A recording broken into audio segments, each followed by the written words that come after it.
After that, our second quarterfinal match of the night in the SmackDown Tag Team Tournament.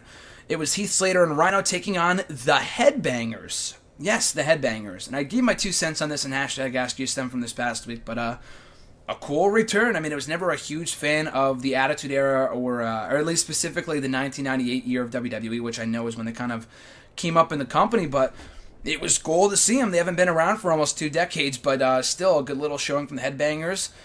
They had a good showing here. I don't know what they've been doing for the past 2 decades, but they appear to be in shape. They had a nice outing here. Weren't really much of a threat, but I was glad that Slater and Rhyno advanced, and a good win here for Slater and Rhyno, so good stuff there. And I like the pairing of Heath Slater and Rhyno. I think they can have a lot of good, fun chemistry together. I think as a tandem, they're going to work really well together.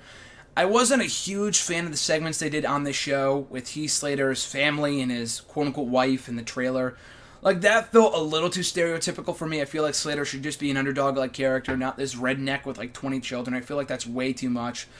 But even that aside, I like the dynamic between Rhyno and Slater. They work well together. I thought their segment on Talking Smack later on in the night, I didn't watch the whole show, but I did watch the clip that they did put up of them on the WWE YouTube channel later on in the night, and I thought they just worked off each other. They bounced off each other very well with just ideas and stuff like that, and just that dynamic I think is good. So I look forward to seeing Slater and Rhyno advance in the SmackDown Tag Team Championship Tournament. Maybe they beat the Hype Bros. Actually, I expect them to. I expect them to beat the Hype Bros before maybe winning the whole thing. We could be seeing new tag team champions in Heath Slater and Rhyno, which I would not complain about, which it keeps American Alpha in chase mode, maybe turn the Usos heel.